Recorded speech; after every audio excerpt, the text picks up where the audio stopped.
जिस पर ध्यान होगा वही काम हो जाएगा, है ना। लेकिन झाड़ू की आवाज़ सुन के कुछ फायदा होगा क्या?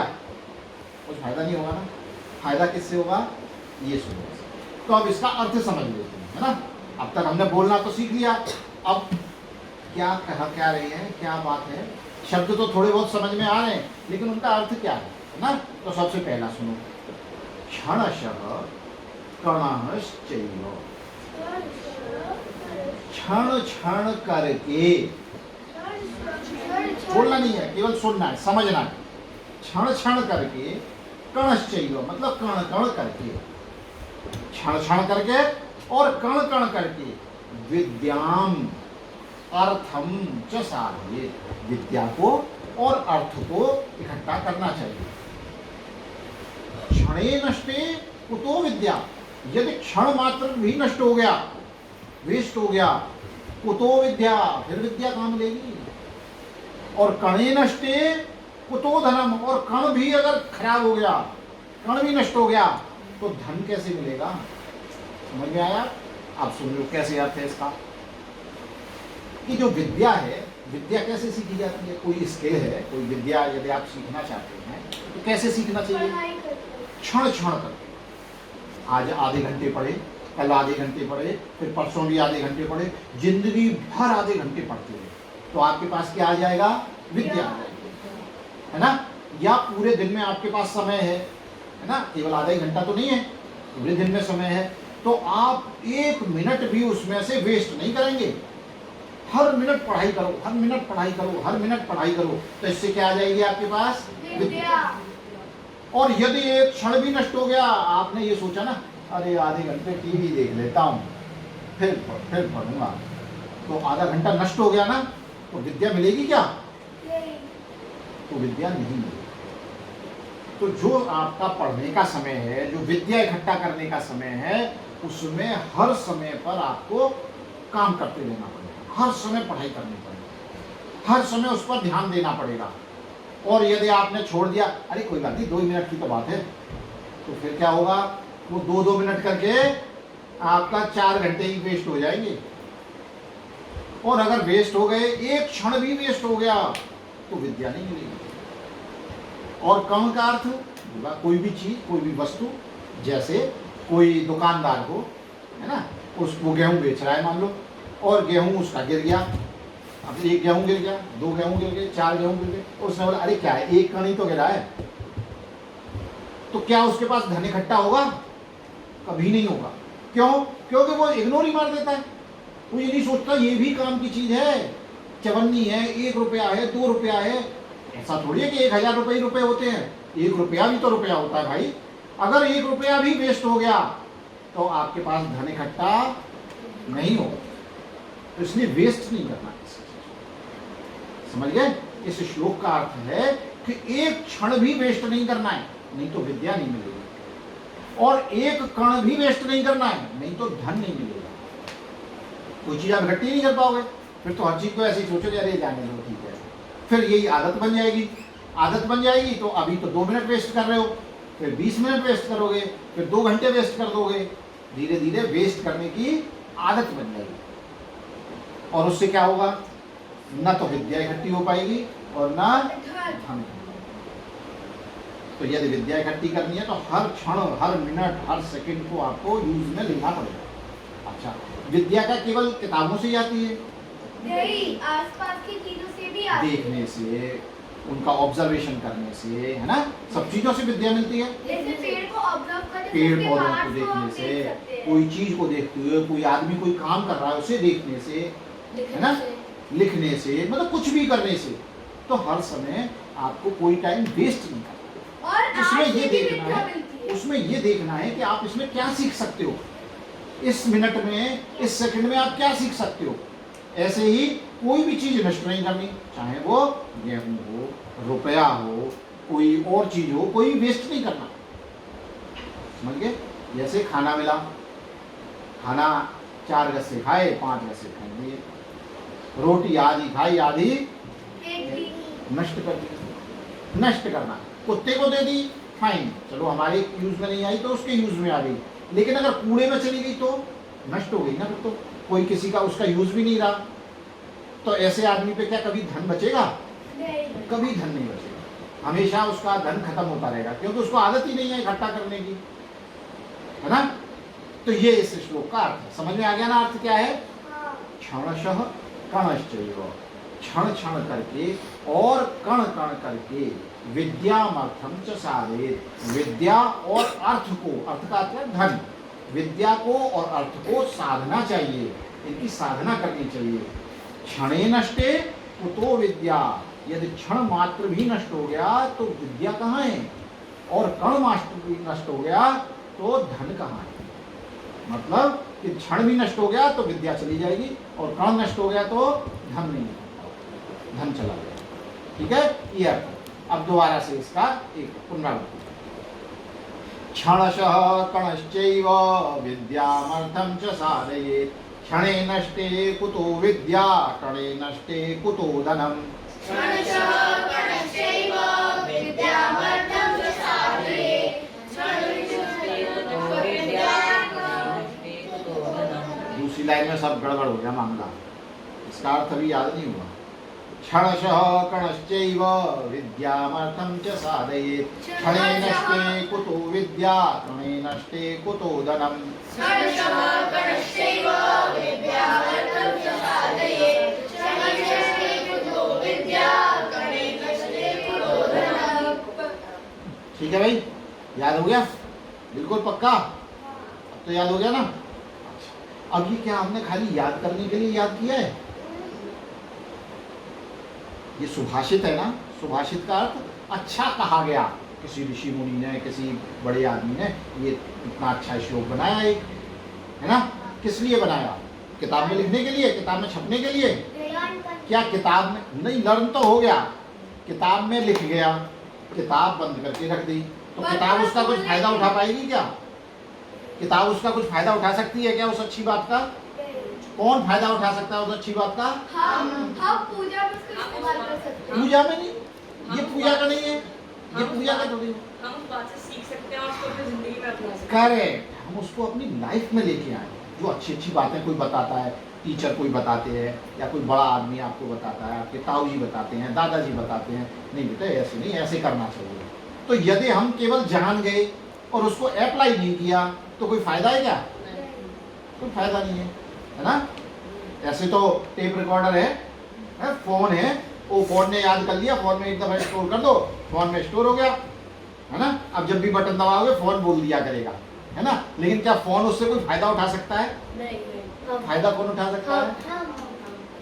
तो हमें अपने जीवन में ये चीज अप्लाई करना है डेली। भाई मुझे पढ़ना है, मुझे ये काम करना है, मुझे ये चीज बचानी है, ये चीज वेस्ट नहीं होनी चाहिए, इस चीज का हमेशा पालन करना है। क्या क्या चीज बचानी? कोई भी चीज वेस्ट नहीं करनी। बचाना है, धन बचाना, पानी बचाना, पानी बचाना, बिजली बचाना, बिजली बचाना, हर चीज को बचा के रखना, क्योंकि तभी तो धन इकट्ठा होगा। धन का अर्थ क्या है? धन का अर्थ केवल पैसा नहीं होता, ये सब भी तो धन है। भाई अगर भोजन नहीं मिला, पैसा मिल गया, तो क्या उसको पैसे को खा सकते हो क्या? खाना तो भोजन ही पड़ेगा ना। यदि पानी नहीं है, पैसा है बहुत सारा, तो पीना तो पानी पड़ेगा ना भाई, समझ रहे हो ना। तो ये सभी चीजें धन है। जो भी चीजें हमारे पास कहीं से आई हुई हैं, जो हमारे यूज के लिए है, वो सभी धन है। ठीक है, ऐसी कोई चीज नहीं है जिसको वेस्ट करोगे हमेशा आ जाएगी। करेक्ट। वेस्ट करोगे तो कहीं ना कहीं खत्म हो जाएगी भाई। तो पानी को कभी वेस्ट नहीं करना, जितना आपको यूज करना है उतना यूज कीजिए। समुद्र का पानी नहीं पी सकते, उसमें बहुत सॉल्ट होता है, बहुत गंदगी होती है। समझ गए ना। कभी भी विद्या के लिए हर क्षण का यूज करना, और धन के लिए हर चीज का यूज करना। ठीक, चलो एक बार और श्लोक बोलते हैं।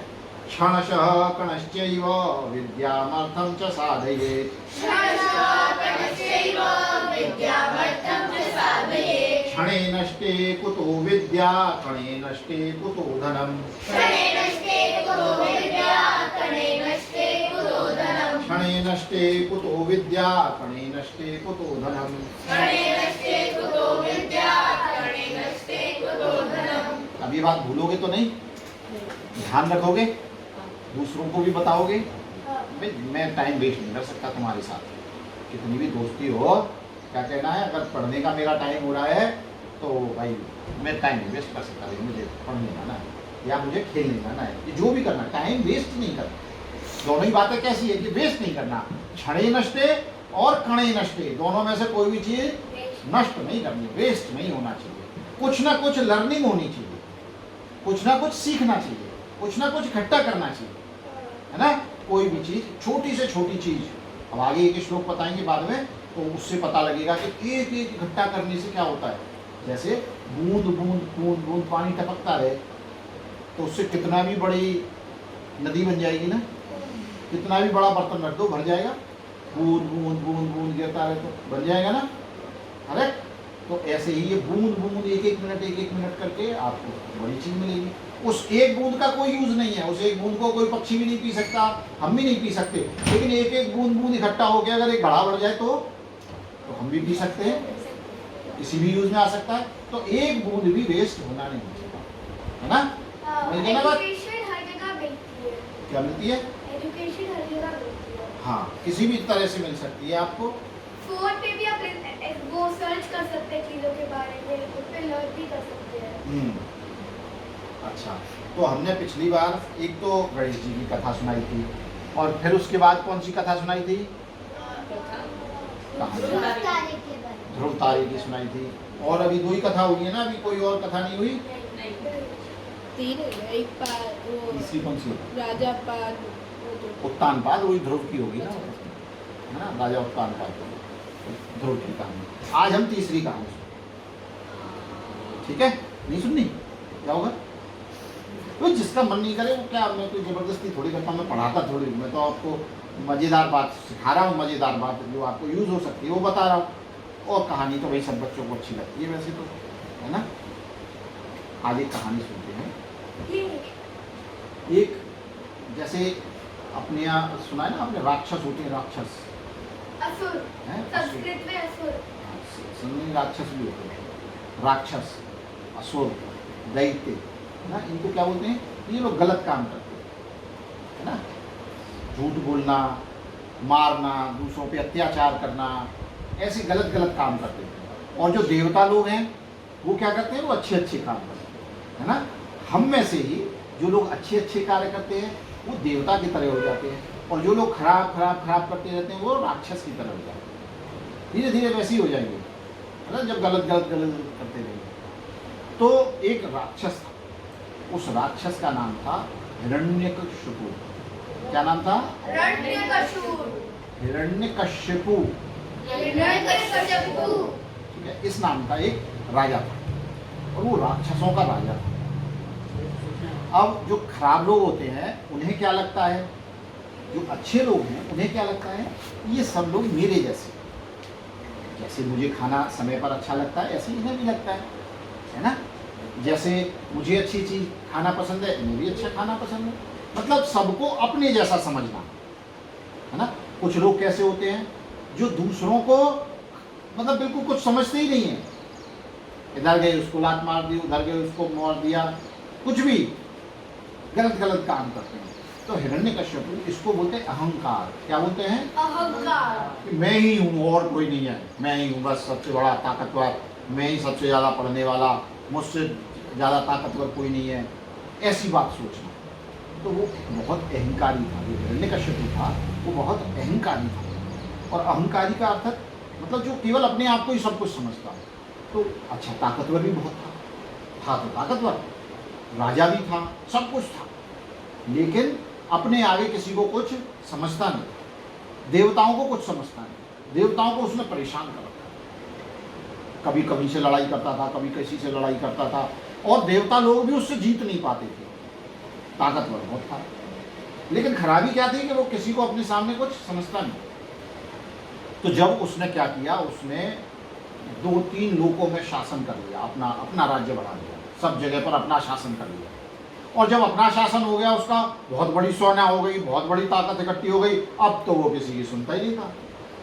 अब उसने अपने राज्य में सब जगह ये कहलवा दिया, भाई कोई किसी दूसरे देवता की, किसी भगवान की कोई पूजा नहीं करेगा, क्योंकि सबसे ज्यादा शक्तिशाली मैं हूं, मुझसे ज्यादा शक्तिशाली कोई नहीं है। तो सब लोग किसकी पूजा करेंगे? मेरी पूजा करो। मैं तुम्हारी सब चीजें, तुम जो मांगोगे वो दूंगा, जो चीज कहोगे वो पूरा करूंगा, लेकिन पूजा किसकी करनी? मेरी करनी, किसी दूसरे की पूजा नहीं करनी। तो उसने अपने पूरे राज्य में यही कहलवा कि कोई किसी दूसरे की पूजा नहीं करेगा। सब जो कोई दूसरे की पूजा करता हुआ मिला उसको फांसी की सजा दे दी जाएगी, मरवा दिया जाएगा। कोई किसी दूसरे की पूजा नहीं करेगा, केवल मेरी पूजा करेंगे। उसको अपने ऊपर इतना घमंड हो गया, इतना अहंकार हो गया उसको, उसे लगता था मुझसे ऊपर कोई है ही नहीं। अब इस घमंड का कारण क्या था? उसने क्या किया था? हिरण्यकश्यप ने बहुत हजारों साल तक तपस्या की। जैसे देवता लोग तपस्या करते हैं ना, ऐसे ही उस हिरण्यकश्यप ने, राक्षस ने भी हजारों साल तपस्या की। और तपस्या करके उसके सामने ब्रह्मा जी पैदा आए। ब्रह्मा जी ने दर्शन दिए।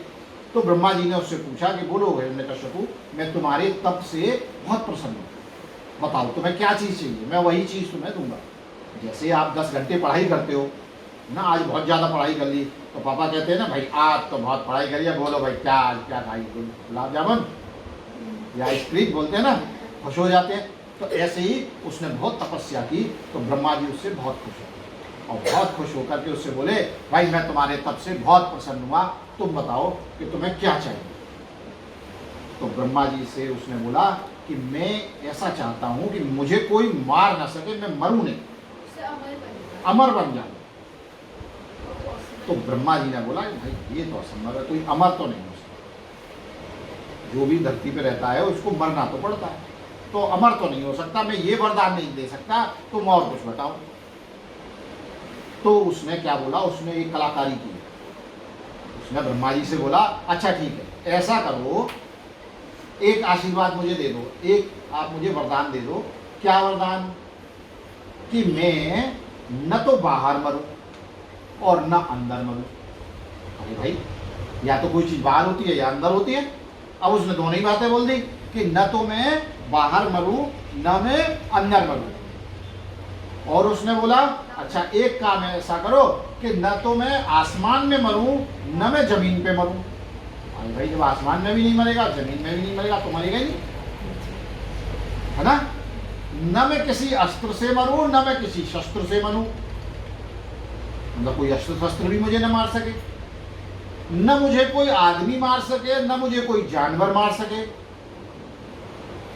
तो उसने कितना प्रोटेक्शन कर लिया, न अंदर मरेगा, न बाहर मरेगा, न आसमान में मरेगा, न धरती पे मरेगा, न किसी अस्त्र से मरेगा, न शस्त्र से मरेगा, न कोई आदमी मार सकता है, न कोई जानवर मार सकता है। तो इसका मतलब एक तरीके से हमारी हो गया, भाई मरेगा ही कैसे, ठीक। तो उसने ब्रह्मा जी से बोला कि मुझे ये वरदान दे दो, अगर आप अमर नहीं बना सकते और मेरी तपस्या से प्रसन्न हो तो आप मुझे ये वरदान दे दो। ब्रह्मा जी ने सोचा, हाँ ठीक है, इसमें क्या है, अमर थोड़ी हो रहा है। तो उन्होंने बोल दिया तथास्तु। तथास्तु का अर्थ क्या होता है? तथास्तु। तथास्तु का अर्थ तथा अस्तु। क्या बोलते हैं? तथा माने ऐसा ही, है ना। और ना इसका ऐसा ही का अर्थ होता है एव, एव। तथा का अर्थ वैसा ही, अस्तु हो, वैसा ही हो, जैसा तेने कहा वैसा ही हो, है ना। तो ब्रह्मा जी ने उसको आशीर्वाद दे दिया, ठीक है भाई ऐसा ही होगा, अब तू ना अंदर मरेगा, ना बाहर मरेगा, ना आसमान में मरेगा, ना जमीन पे मरेगा, न तुझे कोई आदमी मार पाएगा, न तुझे कोई जानवर मार पाएगा, न तुझे कोई अस्त्र मार पाएगा, न तुझे शस्त्र मार पाएगा। भगवान मार देखते क्या हुआ। अब न वो दिन में मरे न रात में मरे, उसने ये और कह दिया, न मैं दिन में मरूं और न मैं रात में मरूं। तो उसने ये कह दिया कि मैं दोनों में से न दिन में मरूं न रात में मरूं। अब भाई फिर कब मरेगा? तो दैट मीन्स उसने ऐसा प्रोटेक्शन बना लिया कि मैं अब किसी तरह मर ही नहीं सकता, ठीक। आकाश बोल दिया ना उसने, हाँ आकाश, आकाश खाली जगह, इनमें भी अंतर है। आकाश क्या होता है, गगन क्या होता है, अंतरिक्ष क्या होता है, आसमान क्या होता है ना, सबके अलग अलग अर्थ है। कभी बताएंगे आप धीरे धीरे, जब आप आते रहोगे तो सीखते रहोगे नई नई चीजें। कोई भी शब्द दूसरे शब्द का पर्यायवाची नहीं होता, सब अलग अलग होता है। हाँ भाई। तो उसने ऐसा कह दिया और ब्रह्मा जी ने उसको वरदान दे दिया। अब जब वरदान दे दिया तो भाई उसने खूब लड़ाइयाँ लड़ी। अब ना तो किसी अस्त्र शस्त्र से मरे वो, ना कोई आदमी मार पाए उसे, ना कोई जानवर, मतलब वो मरे ही नहीं किसी चीज़ से। अब जब मरे ही नहीं तो भाई वो तो ताकत बढ़ती गई, उसने सब जगह अपना शासन कर लिया। ठीक, और उसको फिर इस बात का अहंकार हो गया कि भाई मुझसे ज़्यादा ताकतवर तो कोई है ही नहीं, मुझे कोई मार ही नहीं सकता। उल्टे सीधे काम करने लगा। अब भाई देवता लोग बहुत उससे परेशान हो गए कि यार क्या करें, ये तो ऐसा राक्षस बन गया, इसको कोई मारे कैसे। ठीक है, उसके एक पुत्र पैदा हुआ। राजा दैत्य जो था हिरण्यकश्यपु, उसके यहाँ एक पुत्र पैदा हुआ। क्या नाम था? सिर्फ और सिर्फ विष्णु भगवान की पूजा करता था। नाम क्या था? प्रहलाद। क्या नाम था? प्रहलाद। प्रहलाद नाम का एक पुत्र उसके यहाँ पैदा हुआ। और उसके पूर्व जन्म के संस्कार ऐसे थे कि वो भगवान विष्णु की भक्ति किया, है ना। अब भाई राजा सब पूरे राज्य में तो ये कहता है कि कोई किसी की पूजा नहीं करेगा, किसी भगवान की पूजा नहीं करेगा, केवल मेरी पूजा करेगा। और उसके घर में ही जो उसका लड़का था वो किसकी पूजा करता था? वो भगवान विष्णु की पूजा करता था। अब तो भाई उसे बहुत क्रोध आता था कि यार ये छोटा सा बच्चा है और मानता नहीं मेरी बात। तो उसने क्या किया, उसने उस प्रहलाद को दंड देने का सोचा। यार बच्चा जब मानता नहीं है तो क्या करते हैं, पिताजी माताजी दंड देते हैं ना, चल तुझे बाथरूम में बंद कर देता हूँ अभी, रुक जा, है ना। या क्या पड़ता है, एक झापा पड़ता है कान पे, है ना। क्या करते हैं, किवाड़ बंद कर दो, इसे बाहर निकालो, चल चल भाई तू बाहर रह, है ना। ऐसे कर देते हैं, दंड देते हैं ना, आज खाना नहीं मिलेगा इसे, जाओ भागो मत खा, है ना, ऐसे करते हैं ना। तो दंड देने का सोचा। तो उसने दंड क्या दिया, उसने एक बार अपने जो राज्य के सैनिक थे उनसे बोला कि भाई इसको प्रहलाद को चुपचाप ले जाओ, ये मेरी बात तो मानता नहीं है। इतनी बार इसको बोल चुका हूँ कि किसी और की पूजा नहीं करनी, सब चीज़ों से शक्तिशाली मैं हूँ, मुझसे मांग क्या चाहिए, लेकिन ये मानता नहीं है मेरी बात। तो इसको एक दफ़ा पहाड़ पे ले जाओ और उस पहाड़ पे से नीचे धक्का दो, मर जाएगा, झंझट खत्म होगा। या ऐसे डर लग जाएगा, डर लगेगा तो फिर शायद मेरी पूजा करना शुरू कर दे। तो उन्होंने अपने सैनिकों से बोल दिया। सैनिक भाई उसे लेके गए, एक पहाड़ पे, ऊंचे पहाड़ पे ले गए और उस पहाड़ पे बिना बताए उसको पीछे से धक्का दे दिया। लेकिन जो प्रहलाद थे वो भगवान विष्णु का ध्यान करते रहते थे, उनका जप करते रहते थे। तो जब उनको ऊपर से धक्का दिया और जो सैनिक थे उन्होंने बोल दिया आप तो धक्का दे दिया, खत्म, मर गया होगा, वो वापस आ गए। लेकिन प्रहलाद को कुछ नहीं हुआ। प्रहलाद फिर जिंदा रहे और फिर घर पे वापस आ गए। कैसे जिंदा रहे? भगवान विष्णु ने उनको अपनी गोद में रख लिया, उनको बचा लिया, है ना। गोद में रख लिया ऐसा नहीं कि वहीं आ गए, लेकिन उन्होंने उनकी रक्षा की, बचा लिया भगवान विष्णु। अब जो प्रहलाद था, प्रहलाद को फिर जिंदा, सैनिक वहाँ पहुँचे, बता दिया हिरण्यकश्यप को, हमने भाई उसको ऊपर क्लिफ से धक्का दे दिया, मर गया। और थोड़े दिन बाद पता लगा कि प्रहलाद फिर वापस आ गए। अब तो हिरण्यकश्यप बहुत गुस्सा हुआ, बोला यार तुम्हें अकल नहीं है, इसको तो मारे नहीं तुमने, ये तो फिर आ गया। और वो आके और भगवान विष्णु की और भक्ति करने लगा कि वाह भगवान विष्णु ने मुझे बचा लिया। और ये देख के तो हिरण्यकश्यप हो गया और आग लग गई कि भाई ये तो मान नहीं रहा। तब उसने ऐसे ही बहुत सारे काम किए। उसको कभी विष दिया, विष समझते हो ना, जहर दिया, उसने जहर भी पी लिया, भाई तब भी कुछ नहीं हुआ उसे ना। प्रहलाद को मरवाने के बहुत उपाय किए। ऐसे ही एक उपाय क्या किया, जो हिरण्यकश्यप था उसकी एक बहन थी जिसका नाम था होलिका। और उस होलिका को क्या वरदान था कि वो आग से नहीं जलेगी। तो उसने हिरण्यकश्यप ने क्या किया, उसने बोला अपनी बहन से कि देख ये मेरी बात नहीं मानता, अब तू एक काम कर, इसको चुपचाप से गोदी में लेके बैठ जा और आग चारों तरफ से हम आग लगा देंगे तो तू तो जलेगी नहीं और ये जल के मर। तो राजा ने ऐसा किया, हिरण्यकश्यप ने पूरी चारों तरफ आग लगा दी लकड़ी इकट्ठी करके और गोदी में लेके प्रहलाद को बैठ गई होलिका। लेकिन जब आग बुझी तो देखा कि उल्टा हो गया, होलिका जो थी वो तो जल गई और प्रहलाद बच गया। हिरण्यकश्यप की इस पर भी आंख नहीं खुली, उसको ये बात समझ में नहीं आई कि भगवान विष्णु इसकी रक्षा करते हैं।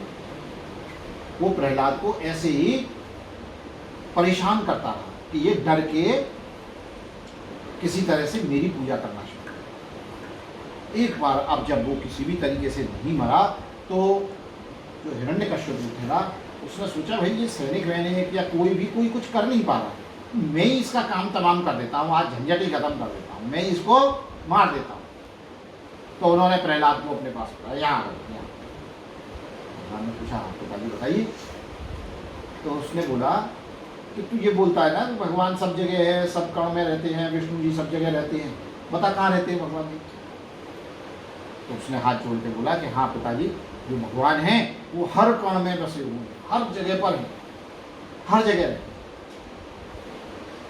तो वो बोला गुस्सा, अब तो उसके गुस्सा के मारे उसने बोला अभी इसका काम तमाम कर देता हूँ। उसने खड़ग निकाल दी। क्या निकाल ली? खड़ग, तलवार जैसी होती है ना, खड़ग निकाल दी। और खड़ग निकाल के बोला कि बता तेरा विष्णु कहाँ है। तो प्रहलाद बोले कि तुझ में, मुझ में, खड़ग खम्भ में, मतलब वो भगवान विष्णु जो है वो भगवान है, वो तुम में भी है, तुम्हारे अंदर भी है और मेरे अंदर भी है। इस खड्ग में भी है, ये जो तलवार है इसमें भी है, और जो खंबा ये जो लगे हुए हैं राजमहल में, जो खंबे लगे हुए हैं, इनमें भी भगवान विष्णु है। अब तो ये बात सुन के उसको बहुत जोर का गुस्सा आ गया। अच्छा सब जगह है? तो बोले ले अभी मैं इस खड्ग से तेरे गर्दन काट देता हूँ, पता लग जाएगा अभी कहाँ है। फिर एक खंभा उसका ठीक है? पूरा गिर गया। तो उसने बोला अच्छा तू कह रहा है इस खंबे में भी है, अच्छा अभी रुक जा। तो उसने ऐसे करके खड्ग निकाली और खड्ग निकाल के जो खंबा वहाँ खड़ा हुआ था डराने के लिए, कुछ नहीं करी वो, ये तो कहती सच में आ गई डराने। ये से बाहर ले जाओ, ये तो सच में डराने के लिए आ गई। जाओ। किसी का तो करती नहीं वो डॉगी। हाँ भाई। तो उसने क्या किया, उसने प्रहलाद को डराने के लिए वो बड़ी सी खड्ग अपनी निकाली और वो खड्ग निकाल के जो बड़ा खंबा था उस खंबे में देख के मारी, खंबा टूटा। जैसे ही खंबा टूटा बड़े जोर से शोर हुआ, बहुत जोर से शोर हुआ, और उस खंबे में से एक ऐसा आदमी निकला, ऐसा अजीब सा मनुष्य निकला कि वो आधा तो शेर जैसा था, ऊपर ऊपर का हिस्सा उसका शेर जैसा था और नीचे नीचे का हिस्सा मनुष्य जैसा था, मतलब आधा मनुष्य और आधा शेर। उसका नाम था नृसिंह। क्या नाम था? नृ माने नर, मनुष्य, और सिंह माने तो नृसिंह अवतार हुआ। और वो नृसिंह अवतार कैसा था? जैसा शेर होता है ना, भयानक। देखा है कैसा?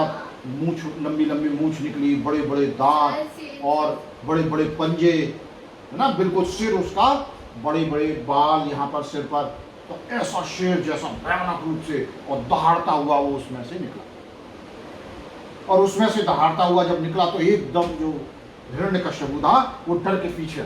ये क्या हुआ भाई? खंबे में जब खंबे को तोड़ते हैं तो ऐसा थोड़ी होता है, लेकिन खंबे में अपने नृसिंह निकले, और नृसिंह निकल के उन्होंने क्या किया, एकदम से उस हिरण्यकश्यप को तुरंत अपने पंजों में पकड़ लिया। और उसको पकड़ के क्या किया उन्होंने कि उसको जो महल था, उस महल का जो द्वार था, उस द्वार पर बैठ गए। उसको क्या बोलते हैं? देहरी। क्या बोलते हैं? देहरी। जहाँ दोनों चीजें जैसे निकलने, अंदर और बाहर के बीच का जो हिस्सा है, वो अंदर भी है और बाहर भी है। उन्होंने वहां उसको पकड़ लिया, पकड़ के वहां बैठ गए। और कैसे बैठ गए? उसको कहाँ रख लिया? अपनी जांघों पे रख लिया, पैर पे रख लिया। तो ना ऊपर न नीचे, बीच में, और न बाहर न अंदर, कहाँ? बीच में। और वो शाम का समय था। और किसका समय था? समय भी संध्या काल था, जब दिन और रात मिलते हैं। दिन और रात कब मिलते हैं? शाम के समय या सुबह के समय, तब रात जा रही होती है या सुबह आ रही होती है। और ऐसे ही जब दिन जा रहा होता है रात आ रही होती है। तो उस संध्या के समय में उन्होंने उसे अपनी जांघ पे रख लिया। और किससे मारा उसको? अपने जो बड़े बड़े पंजे थे शेर जैसे, उससे उसका पेट फाड़ दिया। और जो अस्त्र शस्त्र कोई प्रयोग नहीं किया, उसको इस तरीके से हिरण्यकश्यप को, लेकिन जो उसको आशीर्वाद मिला हुआ था, वो वरदान मिला हुआ था, वो तो सत्य था। ना अंदर मरा, न बाहर मरा, न आसमान में मरा, न जमीन पे मरा, न अस्त्र से मरा, न शस्त्र से मरा, न आदमी ने मारा, न किसी जानवर ने मारा, बीच बीच। अब भगवान नरसिंह ने उसका पेट ऐसे करके फाड़ा और बहुत गुस्से में उन्होंने चिन्हार लिया। अब जो प्रहलाद थे, प्रहलाद ने जब ऐसा देखा तो वो भी पहचान नहीं पाया ये कौन, और उसको भी डर लगने लग गया। और जो भगवान नृसिंह थे उस समय वो तो इतने क्रोध में थे, इतने गुस्से में थे। अब प्रहलाद उनको देख करके डर गए। उन्होंने भगवान विष्णु का स्मरण, उनको ध्यान किया और भगवान विष्णु का ध्यान करके उन्होंने उनकी प्रार्थना की भगवान विष्णु, क्योंकि वो तो यही कहते थे कि हर चीज में विष्णु है, हर चीज में भगवान है। तो वो जो नृसिंह आए, उन नृसिंह में भी उन्होंने सोचा कि ये भगवान विष्णु ही, और उन ऐसे भगवान नृसिंह की उन्होंने प्रार्थना की। प्रार्थना अर्थात जैसे कोई बहुत ताकतवर आदमी तुम्हारे सामने आ जाए तो तुम पहले ये करो, अरे भाई छोड़ दे यार, मार छोड़ दे, मैं बच्चा हूँ, ऐसे करोगे ना। तो ऐसे ही उन्होंने भक्त प्रहलाद ने भगवान नृसिंह की को शांत करने का प्रयास किया, उनकी प्रार्थना की कि आप गुस्सा मत होइए, आप ऐसे हैं, आप तो बहुत अच्छे हैं, आपने इस राक्षस को मार दिया, मुझको बचा लिया, है ना। इस प्रकार से उनकी प्रार्थना की, और जब इस तरीके से स्तुति की तब भगवान नृसिंह का धीरे धीरे गुस्सा शांत हुआ, क्रोध शांत हुआ, और क्रोध शांत होने के बाद उन्होंने प्रहलाद को आशीर्वाद दिया कि अब मैंने इस अधर्मी राजा को मार दिया, अब तुम इसकी जगह पर राजा बन गए। और उसको मारने के बाद में जो भक्त प्रहलाद थे, उन प्रहलाद को हिरण्यकश्यप का जो सिंहासन था उस पर उन्होंने बिठाया और उनका राज तिलक, राज्याभिषेक कर दिया। तो भक्त जो प्रहलाद थे वो फिर उसके बाद में उन्होंने जो गंदे काम करता था, उल्टे सीधे लोगों को परेशान करने के लिए उसने आदेश निकाले हुए थे, किसी की पूजा नहीं करोगे, ये सब चीज़ें उन्होंने भक्त प्रहलाद ने खत्म कर दी और बहुत अच्छे तरीके से दैत्यों का शासन करने लगे। थे तो वो राक्षस, दैत्य थे, लेकिन दैत्यों में ही सबसे अच्छे राजा, सबसे ज्यादा समय तक शासन करने वाले राजा कौन हुए? प्रहलाद थे। जन्म से दैत्य थे, लेकिन भगवान की भक्ति करते थे और हमेशा धार्मिक शासन करते, अच्छे से शासन करते, ठीक है। और फिर हजारों साल शासन करके उन्होंने फिर अपने आप ही संन्यास ले लिया और फिर मृत्यु को प्राप्त, ठीक है। किसकी कहानी थी ये? हिरण्यकश्यपु और भक्त प्रहलाद। भक्त प्रहलाद क्यों कहते हैं उन्हें? क्योंकि वो उन्होंने भगवान विष्णु की भक्ति की, ठीक है। अभी भी हम भगवान नृसिंह की पूजा करते हैं, अलग से भगवान नृसिंह की पूजा होती है, हमारे घरों में नहीं होते, कहीं आपने मंदिर में भी नहीं देखे होंगे, लेकिन कई मंदिर ऐसे होते हैं जहाँ भगवान नृसिंह की ही मूर्ति लगी होती है ना। वो भगवान विष्णु के ही अवतार है। अवतार तो समझते हो ना? अवतार अर्थात कि जब कोई अनाचारी, कोई दुष्ट, कोई ऐसा आदमी आ जाता है जो सबको परेशान करता है, उनको खत्म करने के लिए भगवान एक अवतार लेते हैं, अपनी शक्तियों के साथ में आते हैं और उसका खात्मा कर देते हैं। जैसे कृष्ण थे, राम थे। रावण को मारने के लिए कौन आए? और लक्ष्मण, राम और लक्ष्मण, है ना। और दुर्योधन इत्यादि को मारने के लिए कौन आए?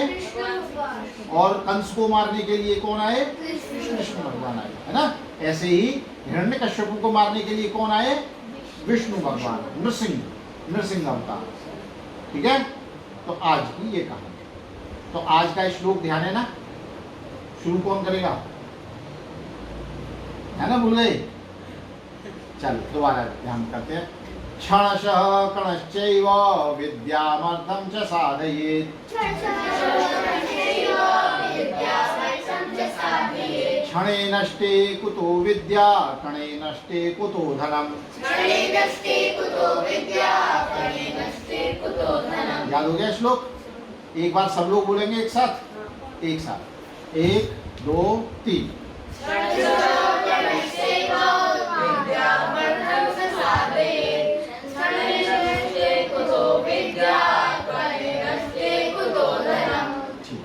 आज के लिए ये श्लोक अब ध्यान रखना, 7 दिन तक याद करना। पुराना वाला श्लोक रोजाना पढ़ रहे हो ना, रोज बोलते हो 1 मिनट, कितनी सी देर।